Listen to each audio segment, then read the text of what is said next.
Haleluya. Ku memuji-Mu Tuhan, karena kasih-Mu tak berkesudahan.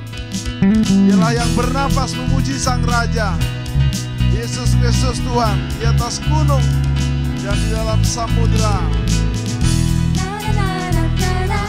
Na na na na na na na na na na na na. Na na na na na na na na na na na. Haleluya, ku memuji-Mu Tuhan, karena kasih-Mu tak berkesudahan. Biarlah yang nafas memuji Sang Raja, di atas gunung dan di dalam samudra.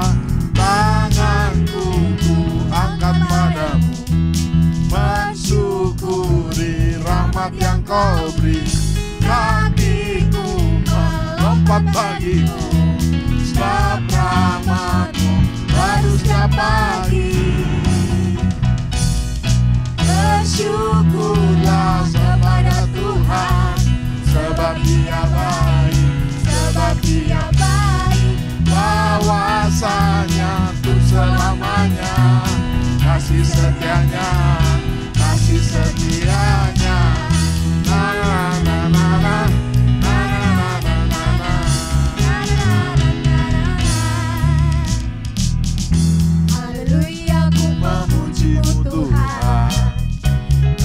Kasih-Mu tak berkesudahan. Dalam bernafas memuji Sang Raja, di atas gunung dan di dalam samudra. Tanganku ku angkat padamu, mensyukuri rahmat yang Kau beri. Kakiku melompat bagimu, sebab rahmat-Mu baru setiap pagi. Bersyukurlah kepada Tuhan, sebab Dia baik, sebab Dia baik. Bahwasanya untuk selamanya, kasih setianya, kasih setianya. Na na na na na, na na na na, na na na na.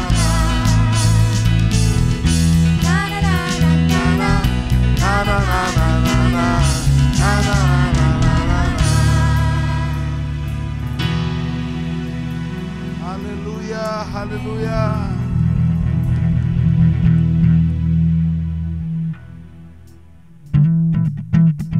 Masuk gerbangnya dengan bersyukur dan dengan penuh pujian, bersukacita di hadiratnya. Nyanyikan, besarkan, agung namanya. Haleluya.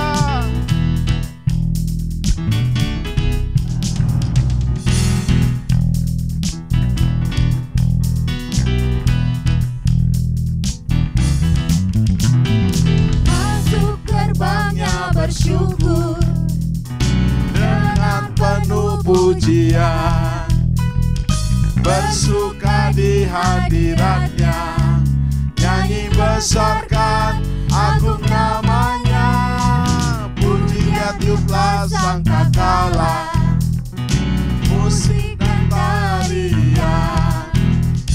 Semua makhluk di bumi di surga, dengan senap hati angkat pujian. Sebab Tuhan baik,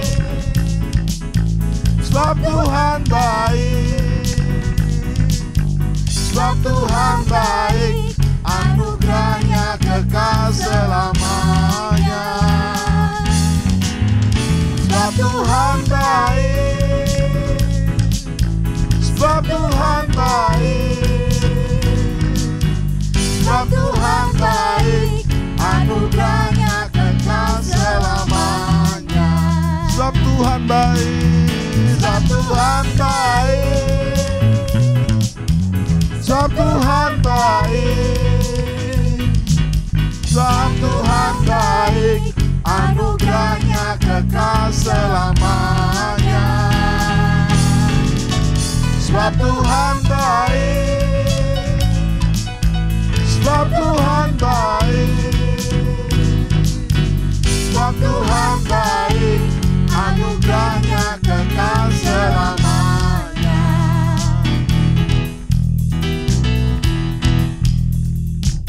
Bersukacita, Masuk gerbangnya bersyukur, yes, dengan penuh pujian. bersuka di hadiratnya, nyanyi besarkan agung namanya. Pujianlah sang kakala, musik dan tarian. Semua makhluk di bumi di surga, dengan senang hati angkat pujian. Sebab Tuhan baik, sebab Tuhan baik, sebab Tuhan baik, anugerahnya kekal selamanya. Sebab Tuhan baik, sebab Tuhan baik, sebab Tuhan baik, anugerahnya kekal selamanya. Sebab Tuhan baik, sebab Tuhan baik, sebab Tuhan baik, anugerahnya kekal selamanya. Sebab Tuhan baik, sebab Tuhan baik,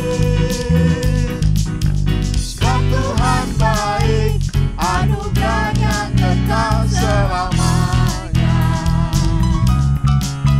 Sebab Tuhan baik, anugerahnya kekal selamanya. Sebab Tuhan baik. Tepuk tangan, haleluya. Anugerahnya kekal selamanya. Haleluya. Sebab Tuhan baik, anugerahnya kekal selamanya. Amin.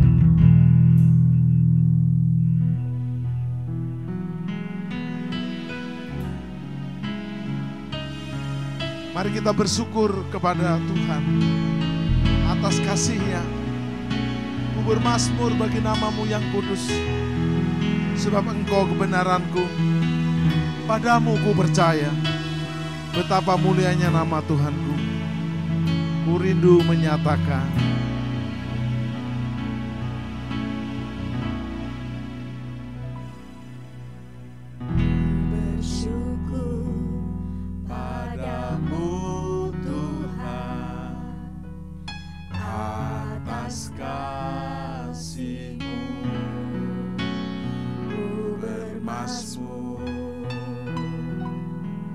bagi nama-Mu yang kudus.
kemuliaan Engkau Bapa Surgawi, Tuhan Yesus dan Roh Kudus, Tritunggal yang Esa. Kebesaran-Mu Tuhan mengatasi bumi, mengatasi langit. Kemuliaan-Mu Tuhan mengatasi bumi. Kami tinggikan Engkau. Haleluya, mengatasi langit. Kebesaran-Mu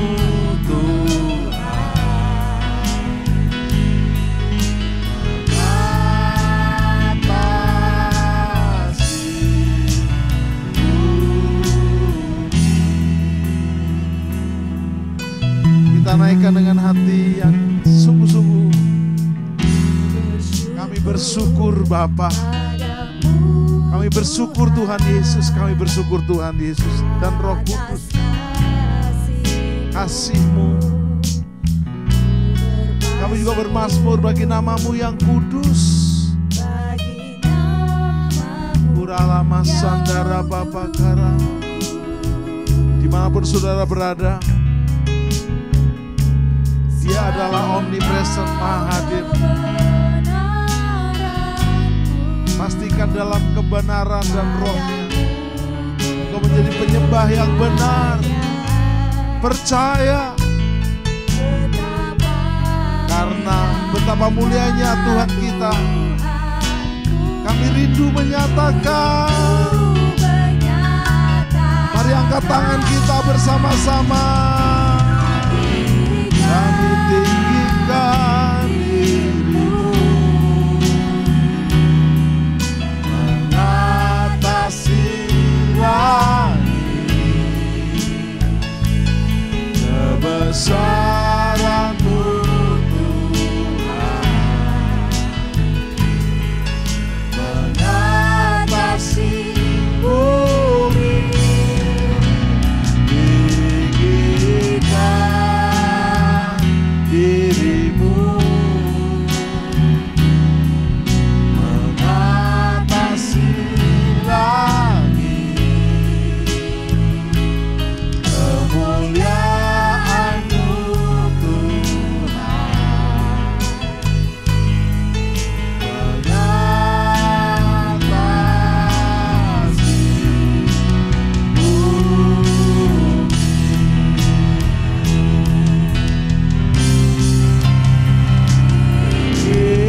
Tinggikan diri-Mu, mengatasi langit. Kebesaran-Mu Tuhan mengatasi bumi. Tinggikan diri-Mu, mengatasi langit. Kemuliaan-Mu Tuhan mengatasi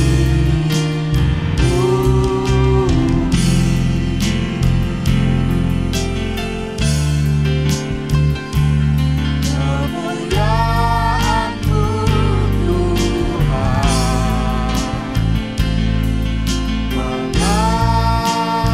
mengatasi bumi. Kemuliaan-Mu, kemuliaan-Mu Tuhan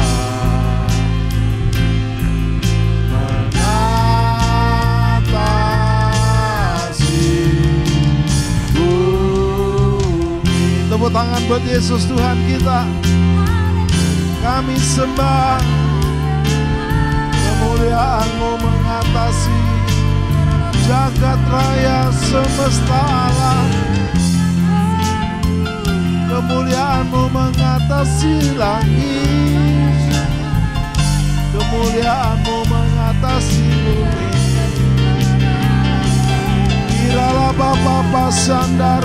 takara lama sikiara lama sande kiara lama sandarararararara. Ku sembah selamanya, ku sembah selamanya, hari ini dan selama-lamanya. Amin.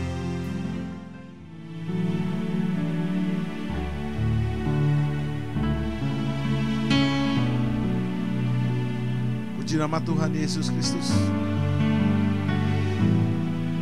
Biasanya saya menyampaikan ayat-ayat ini dalam bentuk firman, sharing firman. Tapi hari-hari ini terakhir diberikan melodi dan lagu. Dan ini menjadi sebuah rema buat kita semua.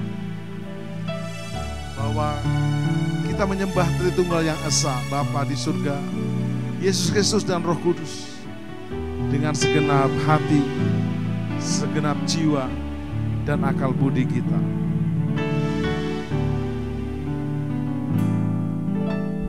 Bapa di surga,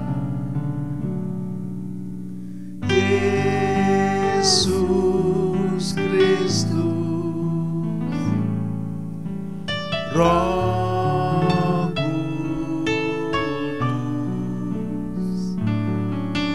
ku sembah Tritunggal yang Esa.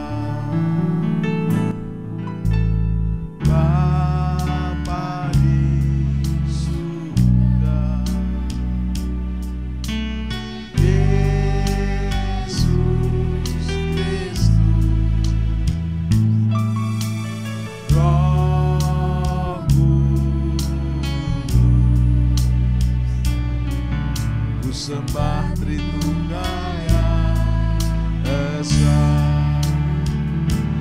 ku mengasihimu dengan segenap hati dan segenap jiwaku.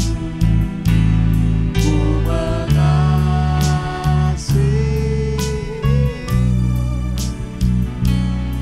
dengan segenap hati dan akal budi. Ku mau jadi muridmu, sangkal diri dan memikul salib. Ku mau jadi mempelaimu, berkenan melakukan kehendak-Mu. Angkat tanganmu, ku mau jadi murid-Mu,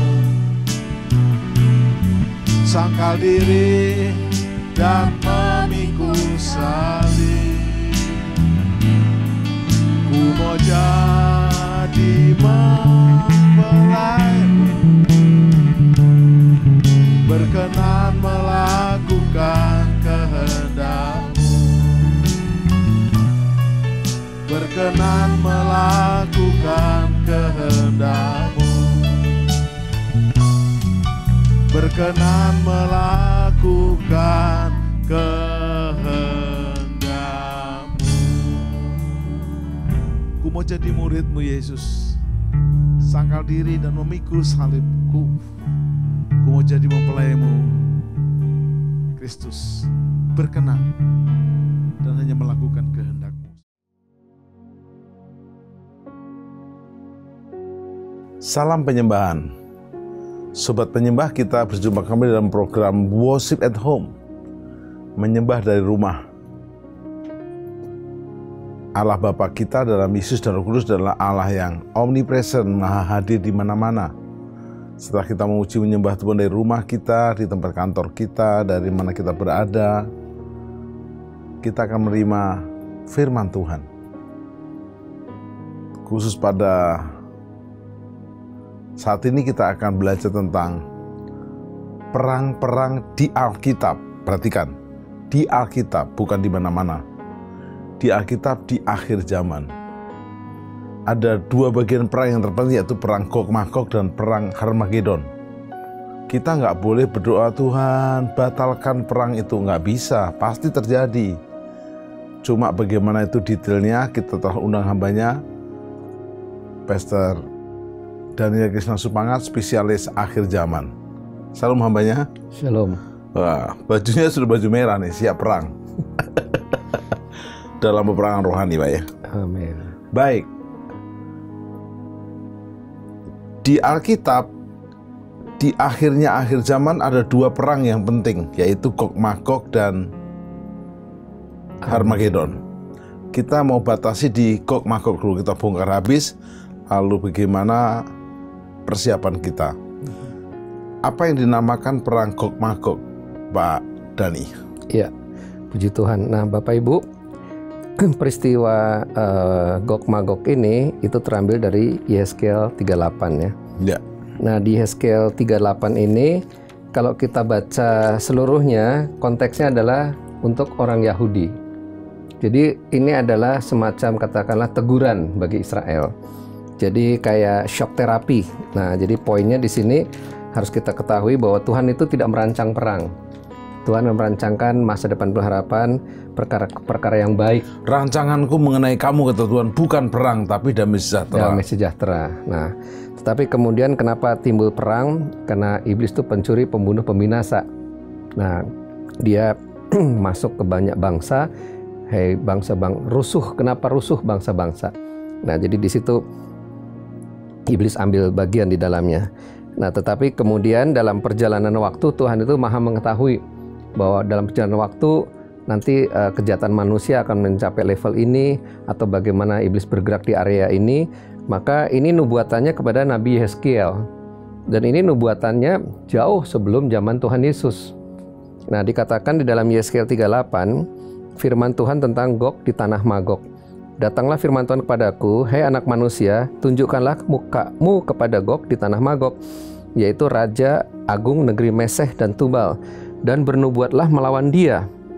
Nah, jadi di sini bernubuatlah melawan dia. Jadi sebetulnya ini adalah firman untuk melawan Gog Magog ini, ya, melawan Gog Magog. Jadi siapa itu Gog Magog nanti kita lihat, yaitu Raja Agung Meseh dan Tubal.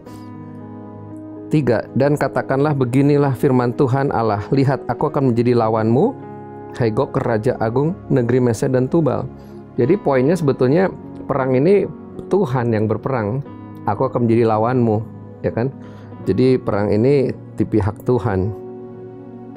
Nah, aku akan menarik engkau dengan mengenakan kelikir pada rahangmu dan membawa engkau keluar beserta seluruh tentaramu, yaitu pasukan berkuda, semuanya berpakaian lengkap, suatu kumpulan orang banyak dengan perisai besar dan kecil, dan semuanya berpedang di tangannya. Ada orang Persia, orang Ethiopia, dan Put menyertai mereka, dan semuanya dengan perisai dan ketopong. Ayat 6-nya, orang Gomer dengan seluruh bala tentaranya, Betogarma dari utara sekali dengan seluruh bala tentaranya, banyak bangsa menyertai engkau. Nah, jadi ada Gog ini adalah gelar, ya. Nah, gelar raja. Magog ini adalah wilayah, areanya. Nah, kemudian di sini diikuti oleh bangsa-bangsa lain. Ayat 7, bersedialah dan bersiaplah engkau dengan semua kumpulan orang yang menggabungkan diri dengan engkau, dan jadilah pelindung bagi mereka. Ayat 8, sesudah waktu yang lama sekali engkau akan mendapat perintah pada hari yang terkemudian, pada masa yang akan datang, ya mungkin sekarang ini akan mendapat perintah pada hari terkemudian engkau akan datang di sebuah negeri yang dibangun kembali sesudah musnah karena perang, dan engkau menuju suatu bangsa yang dikumpulkan dari tengah-tengah banyak bangsa di atas gunung-gunung Israel yang telah lama menjadi reruntuhan. Bangsa ini telah dibawa keluar dari tengah bangsa-bangsa, dan mereka semuanya diam dengan aman dan tentram. Engkau muncul seperti angin badai dan datang seperti awan yang menutupi seluruh bumi. Engkau beserta seluruh bala tentaramu, dan banyak bangsa menyertai engkau. Kenapa saya harus baca lengkap? Supaya tahu bagaimana kronologi atau bagaimana spirit daripada perang ini. Nah, dikatakan bahwa Magog ini akan ditarik oleh Tuhan untuk menyerang suatu bangsa yang aman di daerah gunung-gunung Israel. Jadi diizinkan Tuhan untuk melawan bangsa Israel, satu bangsa yang dikumpulkan dari seluruh dunia. kita tahu setelah tahun 70 Bait Allah kedua runtuh, Israel tercerai-berai ke seluruh dunia. Tetapi tahun 48 Israel rebirth, ya, bangkit kembali menjadi negara, kumpul dari seluruh dunia dan aman tentram. Sekarang kita bisa tur ke Israel, aman semuanya. Nah, suatu bangsa yang aman tentram, dan lama setelah ayat ini Tuhan akan menarik mereka untuk menyerang Israel.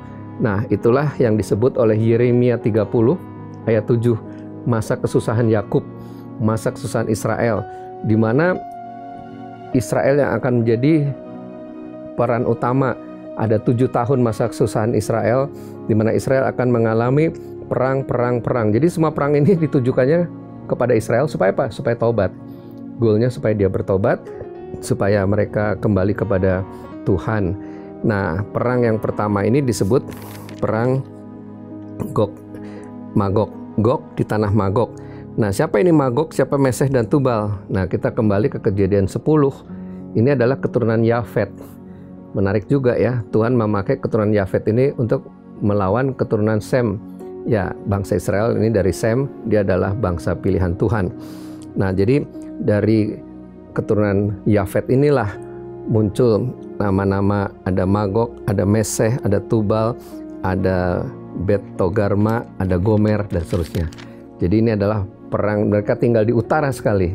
Jadi utara melawan Israel. Ya, nanti ada selatan melawan Israel, ada timur, barat melawan Israel. Jadi Israel yang menjadi sentra peperangan itu. Begitu. Baik. Pak Dhani, kami tahu ini adalah nubuatan. Ya. Dan memang ada banyak nubuatan di kitab suci Alkitab yang banyak sudah digenapi. Bahkan Yesus saja lahir, melayani, disalib, mati, dikubur, bangkit, naik ke surga karena nubuatan. Nah, bahkan sebelum kedatangannya kedua kali akan ada banyak nubuatan, termasuk diantaranya adalah perang Gog Magog. Nah, kita nggak bahas politiknya, kita nggak bahas aplikasi dalam kita di pihak mana dan memihak mana, tapi kita sebagai orang percaya yang percaya bahwa memang sampai hari ini bangsa pilihan Allah ini, bangsa Yahudi ini memang belum menerima Yesus sebagai juru selamat dan Tuhan. Mereka hanya merasa ada Mesias yang mereka harapkan sesuai dengan bayangan mereka, pahlawan, lalu punya otoritas atas politik dan juga powerful dalam segala bidang. Nah, sekarang karena kekerasan hati Israel ini terjadilah perang Gog Magog. Tetapi apa hubungannya perang Gog Magog dengan kita orang percaya? Ya, setiap firman di Alkitab ini tentu ditujukan kepada kita yang membaca Alkitab. Ya. Yang membaca Alkitab diharapkan dia akan percaya pada Yesus. Yesus adalah firman yang menjadi daging, ya, firman menjadi daging. Nah, firman itu menjadi kenyataan. Nah, kalau di Perjanjian Lama ini banyak firman itu adalah nubuatan, ya, ada pesan, pewahyuan, hal-hal yang akan datang, selalu ada situasi dan ada solusi, ya. Di mana di sini dikatakan ketika Israel diserang oleh pasukan Gog Magog ini, maka dikatakan Tuhan akan berperang, kata dia. Ya, sehingga bangsa-bangsa yang menyerang itu akhirnya juga mengenal Allahnya Israel. Jadi tujuannya adalah Tuhan ingin memperkenalkan dirinya siapa? Yahweh Elohim, Tuhannya bangsa Israel yang kita kenal kemudian menjadi Tuhan Yesus Kristus akan memperkenalkan diri pada bangsa-bangsa. Keren sekali. Tapi lewat perang ini. Jadi ketika Israel diserang, wah, Israel memang agak gentar juga karena mereka negara kecil, tapi tiba-tiba Tuhan berperang ganti Israel. Nanti bisa dibaca ayatnya di Yeskiel 38-39. Pada waktu itu mereka langsung saling membunuh dan babak belur dan dunia heran. Dan akhirnya mereka melihat, wah, Allahnya Israel itu memang hidup. Ya, Allahnya orang Kristen itu memang hidup. Karena dari Allah Bapa, Yahweh nanti akan turun kepada nama Yesus Kristus Tuhan. Jadi semua tujuan utamanya adalah untuk memperkenalkan siapa itu Yesus. Nah, yang kedua, peristiwa ini tercatat lengkap hanya di Alkitab, ya. Jadi di kitab suci yang kita pakai ini dijelaskan bagaimana peristiwa ini terinci dengan lengkap. Sehingga kalau berita tentang kisah Gog Magog ini digenapi akurat, maka firman juga tentang keselamatan dalam Yesus, tentang kesembuhan dan mujizat pasti juga digenapi secara akurat. Jadi itu tujuan adanya nubuatan-nubuatan ini, supaya kita belajar daripadanya. Kalau firman yang disampaikan kepada para nabi itu digenapi dengan tepat, dengan akurat, maka mari kita belajar juga firman tentang janji-janji Tuhan yang berharga itu juga pasti digenapi, supaya kita lebih percaya bahwa Yesus yang kita sembah adalah Allah yang hidup. Contoh, di kitab Mika pasal 5 telah dinubuatkan, hai Bethlehem yang kecil. Ya. Itu 700-800 tahun sebelum Yesus lahir. Betul. Dan akhirnya Yesus dilahirkan di Bethlehem. Ya. Yesus disebut dari orang Nazaret, Ya. anak tukang kayu, semua dinubuatkan. Nah, demikian juga perang Gog Magog ini dinubuatkan. Nah, setelah kita diarahkan untuk akhirnya percaya kepada Yesus yang adalah firman menjadi manusia, sekarang pertanyaan saya, boleh nggak kita orang percaya berdoa begini, Tuhan, batalkan itu perang Gog Magog. Nggak jadi Tuhan, nggak jadi. Seperti Petrus berkata waktu Yesus berkata, anak manusia akan diserahkan kepada imam-imam kepala, diolok-olok, disiksa, dibunuh, dikubur, ya. Tapi hari ketiga akan bangkit. Petrus berkata, jangan guru, nggak boleh. Nah, Yesus sangat tegas berkata, nyala iblis. Nah, itu gimana kalau dihubungkan dengan kisah itu? Ya. Kembali kepada konteks, Pak. Ya. Yeskiel ini konteksnya ke Israel. Ya.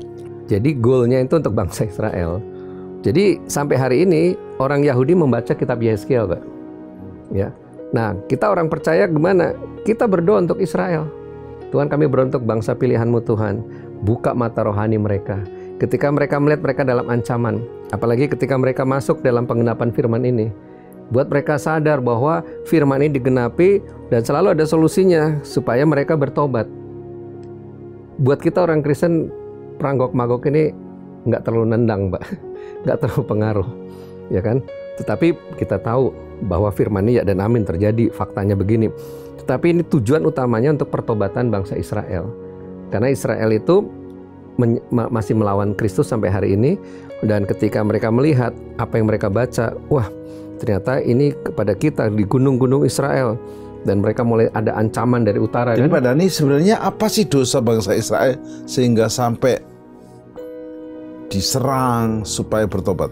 Ya, jadi berkali-kali Tuhan mengizinkan bangsa-bangsa di sekitarnya kan menyerang Israel kan? Ya, hampir semua. Hampir semua. Karena mereka tidak taat firman Tuhan. Mereka selalu ya bangsa yang tegar tengkuk ya.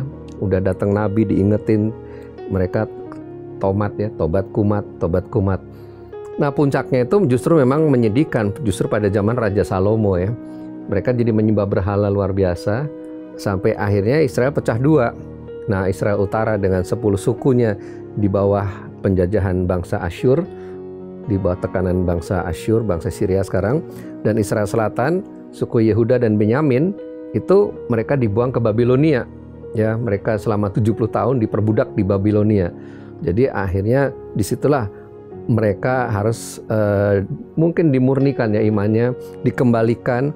Dan selama di Babilonia itu mereka lihat ada pemeliharaan Tuhan, ada tokoh Daniel, ada Yeskiel, ada Yeremia, nabi-nabi yang berkata-kata, sehingga mereka justru lewat aniaya itu mereka hanya percaya kembali pada Tuhan, pada Yahweh. Ya, Daniel 3 kali sehari berdoa, sehingga mereka mengenal waktu Sadrak Mesak Abednego suruh sembah patung Nebukadnezar, mereka tidak mau. Ternyata mereka tidak mati, tidak terbakar. Maka raja itu berkata, di seluruh negeri yang aku pimpin, ya, orang tidak boleh menghina Allahnya Sadrak Mesak Abednego. Barang siapa yang menghina akan dirobohkan, malah jadi membela Tuhannya Israel. Demikian juga ketika Daniel di kandang singa, ya, maka Raja Darius menuliskan di seluruh negeri di mana aku memimpin, orang harus percaya pada Allahnya Daniel. Orang harus percaya pada Allahnya Israel. Orang harus percaya pada Allahnya orang Kristen. Orang harus percaya pada Tuhan Yesus Kristus. Itu goalnya ke sana. Jadi Tuhan memperkenalkan siapa dirinya. Tetapi kembali lagi, Israel ini memang Tuhan tahu juga waktunya ya, sampai akhir zaman ini mereka tetap tidak menolak Yesus. Ya inilah strateginya, skenarionya untuk mereka akhirnya mengaku Yesus adalah Tuhan. Lewat perang di mana-mana di Perjanjian Lama, lewat perang ingat ya, lewat hakim-hakim kan, perang lagi, datang hakim-hakim, tobat. Tapi habis itu kumat lagi, datang lagi hakim-hakim lagi, perang lagi. Tapi perang itu selalu dimenangkan. Artinya memang akhirnya mereka lihat, oh Tuhan Israel ini memang hidup. Cuma keistimewaan Tuhan masih mengasihi bangsa ini. Itu dia hebatnya. Karena Tuhan sudah memilih, dia tidak akan bergeser dari pilihannya. Bayangkan pada tahun 70 Masehi, Jenderal Titus menghancurkan Roma kan? Iya. Menghancurkan Bait Suci, terus bangsa itu tercerai-berai hampir 1000 tahun. 2000 Pak. 2000 tahun. Iya. Sampai akhirnya merdeka pada 1948. Iya. Bayangkan sebuah bangsa yang tercerai-berai hampir 2000 tahun akhirnya bisa berdiri kembali. Iya. Dan berdirinya bukan dari istilahnya pertumpahan darah, tapi kasih karunia. Iya. Wow. Ada sih pertumpahan darah, ada Holocaust ya. Tetap itu sisi lain. Sisi lain. Baik. Nah sekarang kita kan menjadikan Israel bangsa pilihan Allah itu teladan buat kita. Iya. Contoh, orang Israel keluar dari Mesir seperti kita keluar dari dunia. Betul lah ya. Perjalanan itu padang gurun. Kita menyatakan ini padang gurun kehidupan. Dan mereka masuk tanah perjanjian, kita masuk tanah perjanjian kekal di surga. Iya.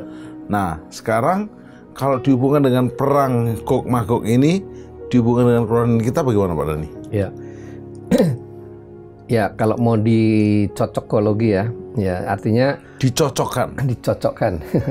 Kalau mau dicocokkan, ada lagu ya, perang rohani ini dipimpin Tuhanku. Jadi Tuhan mau memperkenalkan dirinya bahwa Dia adalah Tuhan yang setia. Ya, Dia yang melukai, tapi Dia juga yang membebat ya di kitab Ayub. Dia yang membawa orang perang, tapi Dia juga yang membela. Jadi memang Tuhan itu sudah komitmen mengasihi kita, maka Dia akan bertanggung jawab juga atas hidup kita. Tetapi jangan membuka celah, kata Alkitab. Ketika ada celah dosa, maka iblis memagut, ular memagut. Nah, sekarang ini di luar, iblis itu mengintai ya, seperti singa mengaum-ngaum. Nah, seperti singa mengaum-ngaum ini bentuknya macam-macam. Bisa dalam segala macam bencana yang akan dihadapi di akhir zaman ini, bisa menjadi malapetaka, bisa menjadi jerat, bisa membuat orang itu akhirnya malah jatuh, malah hancur. Tetapi kalau dia ada dalam Tuhan, hanya dekat Allah saja aku tenang. Nah, jadi daripadanya lah keselamatanku. Nah, jadi ketika orang itu ada di dalam Tuhan, dia tetap intim dan melekat dengan Tuhan, maka dia tidak akan tergoncangkan. Dia akan tetap aman, dia akan dapat perlindungan, bahkan Tuhan yang berperang ganti kita. Dikatakan dalam Keluaran 14 ayat 14 ya, Tuhan berperang ganti kita. Di dalam Mazmur 138 ya, 138 ayat 7 dan 8, Tuhan menyelesaikan bagi kita. Kita udah nggak tahu lagi penyelesaiannya gimana. Tuhan menyelesaikan bagi kita. Bahkan yang paling keren Yesaya 26 ayat 12. Yesaya 26 ayat 12, Tuhan melakukan bagi kita. Kita udah nggak bisa ngerjain apa-apa lagi. Tuhan yang melakukan bagi kita. Nah, jadi penerapannya seperti itu kalau kita belajar dari kisah Gog Magog ini. Di mana kalau kita lihat keturunan Yafet ini, nama-namanya itu sudah banyak yang bisa menggambarkan negara-negara mana yang kita tidak sebut, tetapi kita benar-benar sudah ada di pada akhir zaman. Nah, kita akan melihat bahwa ini memang jamnya Israel, episodenya Israel, untuk mereka harus mengenal Yahweh Elohim itu Tuhannya Israel yang akan menolong mereka. Sementara di pihak kita, kalau kita tahu ini sudah depan mata, kita tidak melihat perangnya Pak. Kita melihat ladang menguningnya Pak. Berarti ini Tuhan sudah dekat, akan datang, maka ini tuaian ini harus segera diselesaikan. Jangan sampai busuk, begitu bahasanya. Jadi semua gereja harus bangkit. Hei, bangkit bagi Kristus, pahlawan-pahlawannya, ladang telah menguning, bangkit dan bersinarlah. Ya, jadi semua gereja yang mengerti, ya kita harus mengerti, seperti Israel nanti akan mengerti. oh ini penggenapan Yesaya 38, kita pun harus mengerti, oh ini penggenapan firman, peperangan. Maka ketika ini semua terjadi, kita jangan fokus pada perangnya, sama seperti jangan kita fokus pada COVID-nya, jangan kita fokus pada pandeminya, tapi fokus pada Kristus yang adalah kepala barisan. Dia yang berperang. Jadi ada ayat bagus Pak, di dalam kitab Mika Pak, yang di dalam kitab Mika 2 ayat 13 ya, penerobos akan maju di depan mereka ya, dan Tuhan sendiri di kepala barisan. Nah, jadi kita juga orang Kristen ada peperangan, tapi perang rohani ya, perang rohani dikatakan dalam Mika 2 ayat yang ke-13, ayat 13. Mika 2:13. Ini satu-satunya ayat tentang penerobos. Ya, satu-satunya ayat penerobos, Pak. Penerobos akan maju di depan mereka. Mereka akan menerobos dan berjalan melewati pintu gerbang dan akan keluar dari situ. Raja mereka akan berjalan terus di depan mereka. Tuhan sendiri di kepala barisan mereka. Jadi Tuhan Yesus ada di kepala barisan kita, saudara. Tuhan di kepala barisan ya, Dia meratakan jalan, Dia yang memenangkan peperangan. Kita tinggal melucuti saja, kita tinggal menikmati hasil kemenangan. Ada lagu lagi Pak Dani, sebab peperangan kita Ya. bukan melawan darah dan daging. Yes.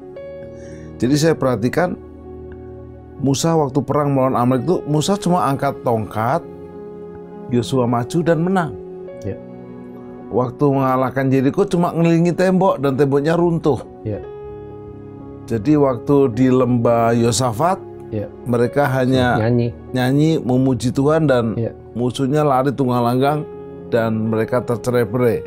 Jadi teman-teman orang percaya harus menyadari bukan lalu ikut-ikutan perang. Iya. Perang cara ilahi, Pak. Seperti ada Perang cara lagu, surgawi. waktu gereja bangkit di akhir zaman, semua orang kudus penuh kuasanya. mereka memberitakan firman-Nya. Ku mau di sana. Itu perang rohani, Ya. bukan lalu perang-perang yang duniawi bawa senjata ya. Nah sekarang peperangan kita yang nyata hari-hari ini, baru melawan Omikron aja sudah Capek. udah paranoid, udah ada semangat hidup, apalagi ngadepi tank-tank dan nuklir gitu ya. Nah sekarang gimana Pak Dani? Bagaimana hari-hari ini kita boleh punya mental prajurit, punya hati hamba, dan siap untuk berkemenangan? Jadi kalau kita lihat ya, apa yang terjadi di bumi ini ada terjadi di alam roh juga, Pak. Ya. Ya. Maka kita mendatangkan kerajaan, datanglah kerajaanmu di bumi seperti di surga. Ya. Jadi dua alam ini saling berinteraksi. Nah, kalau kita lihat di dalam Lukas 21 ya, Lukas 21:26, orang akan mati ketakutan karena kecemasan berhubung dengan segala apa yang menimpa bumi ini, sebab kuasa-kuasa langit akan goncang. Jadi orang matinya karena ketakutan, bukan karena COVID. Nah, ketakutan ini alam spirit. Kenapa? Karena kuasa-kuasa langit goncang, kuasa-kuasa supranatural goncang. Nah, kalau ada perang itu pun dimulai dari yang tidak nampak, yang supranatural dulu, ya. Karena di Gog di tangan Magog, Gog ini penguasa, ya, suatu penguasa yang akan yang pas ini utara ya, utara, ya, negeri sama utara, selatan. ya, dan selatan itu juga satu kekuatan lagi nanti yang berkolaborasi untuk melawan Israel.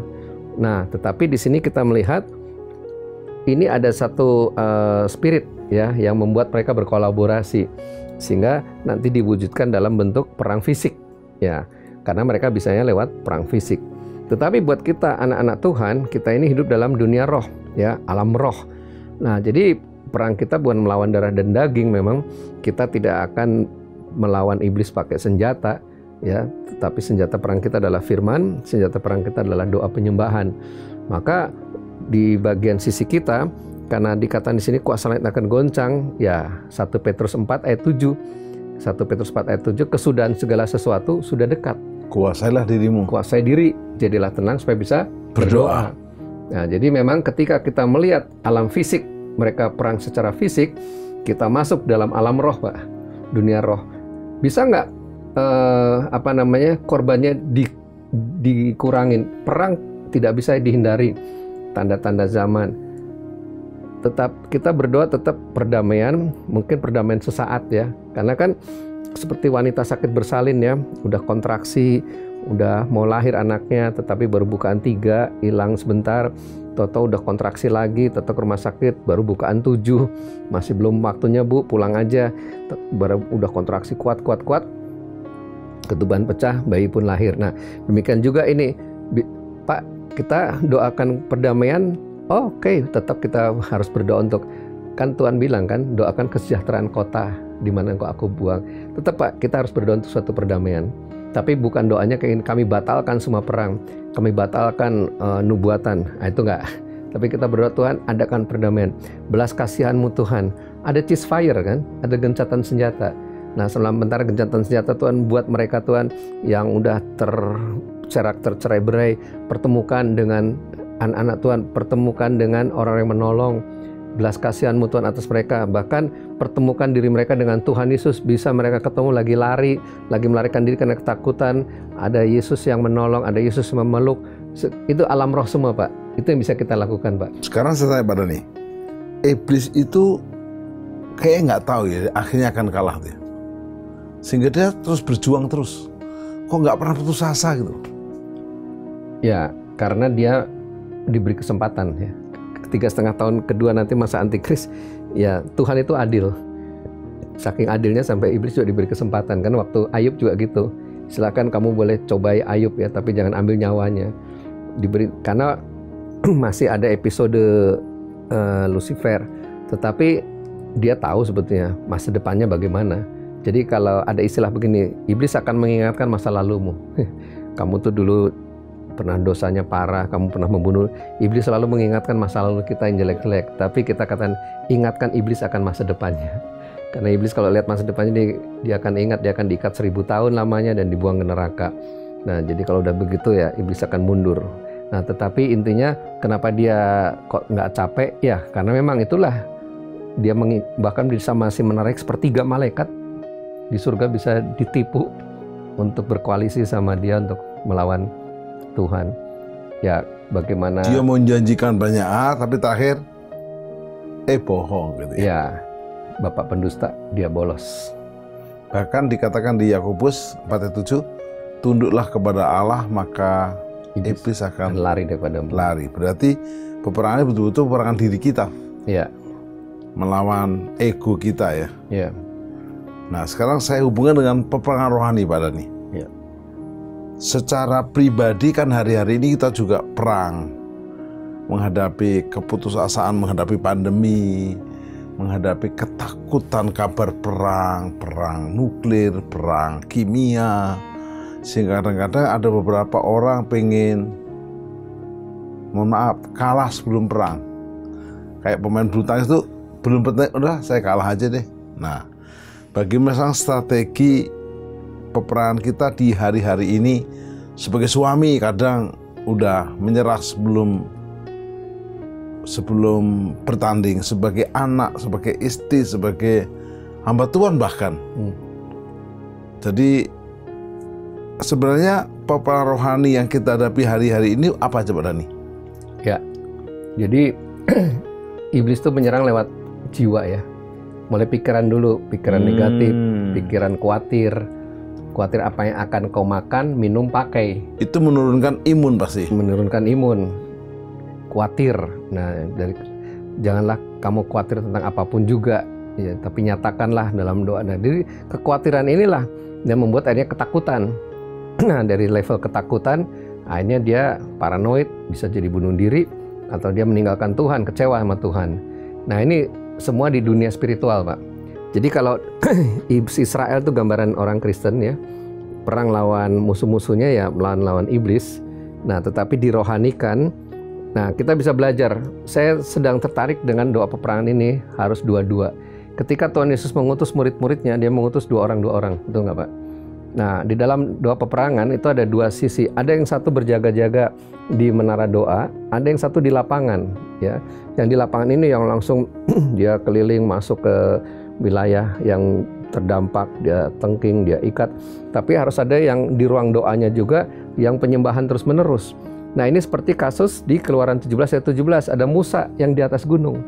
Ya, dia angkat tangan terus, dia menyembah terus, menghadirkan hadirat Tuhan. Capek ditopang oleh Harun dan Hur. Tetapi di lapangan Yosua dan bangsa itu yang perang fisiknya. Nah, perang fisik ini tidak akan bisa menang kalau tidak ditopang perang rohani. Jadi ini dua sisi yang harus saling sinergi. Jadi dua ketika yang satu melayani, memberikan firman, yang satu berdoa. Itu saya melihat konsep Tuhan mengutus dua-dua, ya. Demikian juga saksi bahwa Yesus adalah Mesias, itu juga selalu ada dua saksi. Orang Majus ini orang-orang pintar, orang-orang bijaksana, tapi juga ada penggembala-penggala domba, ya, itu yang dari Efata, itu orang-orang sederhana. Ada dua saksi. Nah, ketika Yesus akan diserahkan di Yerusalem, ada dua saksi, ada Musa dan Elia. Ini untuk meneguhkan. Nah, ada saksi dari surga, Musa, Elia, dan suara Bapa di surga. Inilah anak yang kupilih. Tapi di bumi juga ada yang jadi saksi, yaitu Petrus, Yakobus, dan Yohanes. Nah, di sini kita bergerak dua-dua. Yang satu menyaksikan, yang satu mendoakan, yang satu menggumuli. Jadi pentingnya, makanya Tuhan bilang 2 orang sepakat meminta, Tuhan kabulkan. 2-3 orang berkumpul, Tuhan hadir. Saya sedang rema untuk mengajak para pemirsa semua, juga para jemaat Tuhan di Indonesia untuk berusaha minimal berdua. Ini selalu soulmate, ya, kayak kita selalu berdua. Saya dengan Pak Tim, saya ada pergumulan, saya share dengan Pak Tim. Dengan Pak Tim juga mungkin ada sesuatu, Pak, saya ada program ini, kita saling tektokan. Pak Tim pernah tidur di rumah saya pernah tidur di rumah Pak Tim juga di Jogja. Inilah soulmate, ini dibutuhkan pada akhir zaman ini, Pak. Seorang yang terbuka. Keterbukaan adalah awal pemulihan. Sehingga pada waktu saya lagi peperangan perjuangan, Pak Tim langsung tahu apa pokok doanya. Ketika Pak Tim juga ada pergumulan, saya tahu, saya pokok doa, ini Pak, itu 2 orang ini yang Tuhan mau di akhir zaman ini semakin saling memperhatikan, saling menopang, saling membangun, dan itulah kita lebih dari pemenang, gitu Pak. Wow. Nah, sekarang sebelum kita ada di penghujung acara ini, kalau kita peperangan rohani dalam hidup kita, tentu kita tahu musuh kita adalah si iblis yang istilahnya pengalamannya ribuan tahun. Tetapi terkadang kita bisa dikalahkan kalau kita tidak punya senjata yang tepat. Yesus sendiri pun sempat dicoba dengan 3 kali pencobaan. Tapi selalu senjatanya Yesus mantap, yaitu ada tertulis. Ada tertulis. Nah, sekarang hari-hari ini di akhir zaman ini, senjata yang perlu kita siapkan untuk menghadapi peperangan rohani dengan iblis ini apa jawabannya? Galatia 2 ayat 20. Namun aku hidup, tapi bukan lagi aku yang hidup, tapi Kristus yang hidup dalam aku. Ya, dan hidup yang kuhidupi sekarang dalam daging adalah hidup oleh kasih karunia. Jadi sadarlah bahwa Kristus ada dalam diri kita, ya, dan Kristus itu jauh lebih besar daripada dunia ini. Roh Kudus dalam diri kita lebih besar daripada roh antikris, lebih besar dari roh nabi-nabi palsu. Jadi persoalan orang Kristen ini sekarang bukan masalah kenapa kok kalah, ya, kenapa kok lemah, tapi masalahnya tidak mau hidup dalam firman, tidak menghidupi firman, ya. Kristus dalam kita, renungkan itu aja.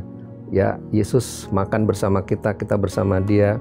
Ketika kedua orang muridnya sampai ke Emmaus, mereka nahan, Tuhan hari sudah malam, tinggallah di dalam aku. Dan ketika Yesus tinggal di dalam rumah itu, dia memecah roti, makan bersama, terbukalah mata mereka. Loh, yang tadi ajak jalan berkilo-kilo ternyata Tuhan Yesus. Nah, demikian juga, jangan biarkan Yesus tidur di kapal. Ketika badai mengamuk, mereka ketakutan. Baru sadar ada Yesus, baru Yesus dibangunkan. Tolong, kau enak aja tidur, mau kami mati, gitu kan. Nah, hei kamu orang yang tidak percaya. Maka Yesus menghardik, tenanglah, diamlah, tenanglah. Badai pun tenang. Jadi persoalan kita adalah berapa sadarnya kita bahwa Kristus itu bertahta dalam hidup kita. Itu aja persoalannya, Pak. Wow.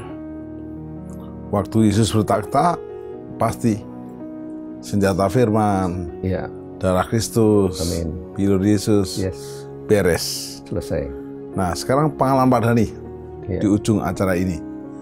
Pak Dhani kan sempat kena COVID dan istilahnya sempat bagaimana begitu? Napas habis. Silakan. Ya, jadi tetap hukum alam berlaku, ya. Ya komorbid, tekanan darah tinggi, ternyata imunitas jebol, turun. Sehingga ketika tidak disadari, panas tinggi, saya mau ambil ATM nih. Masih pertama kali kan belum ada antigen segala macam, Pak. Jadi toto dicek, panasnya tinggi banget. Sampai 38,2 Pak, nggak boleh masuk lah. Saya cuma ke ATM aja. Nggak bisa Pak. Kalau cari bisa ATM yang nggak ada meterannya. Nah ternyata malamnya saya batuk-batuk menggigil, dan jam 5 itu ada doa pagi di jaringan doa sekota Jakarta ya, regional 4. Dan saya sampaikan masalahnya lidah udah nggak ada rasa, hidung nggak ada penciuman. Oh Bapak kena COVID. Udah. Nah itulah enaknya Pak. Di kelompok doa ada yang mendapat pesan Tuhan, Pak putar lagu terus 24 jam. Jadi itu laptop semua komputer nyala, pujian penyembahan terus. Habis itu pasang firman dari HP bersuara. Itu yang saya lakukan terus. Jadi firman dosis tinggi, doa penyembahan dosis tinggi Pak. Nah tetap saya melakukan protokol dan akhirnya dapat obat-obatan, kita minum, vitamin C ditingkatkan, berjemur, selesai. Tapi yang kedua kali itu tadinya niatnya yang bulan Januari akhir Februari awal itu mau tes PCR.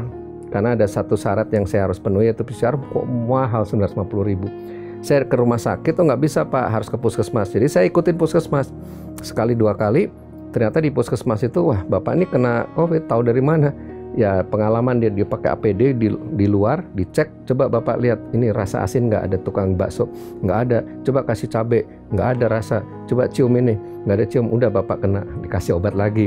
Tetapi yang kedua kali ini ya saya percaya Tuhan kalau memang udah waktunya ya sudah panggil, kalau belum ya lakukan, ya singkat kata sembuh.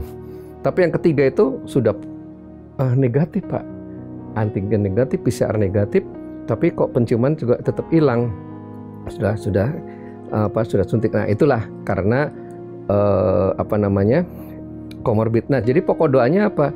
Pokok doanya bukan sembuhkan, tapi Tuhan pulihkan, tidak lagi tekanan darah tinggi. Yes. Nah jadi itu yang saya lakukan sekarang, perjamuan kudus, dan habis itu semua saluran-saluran darah yang mampet Tuhan pulihkan saya dalam nama Yesus, sempurna, sembuh total, dan puji Tuhan sembuh total.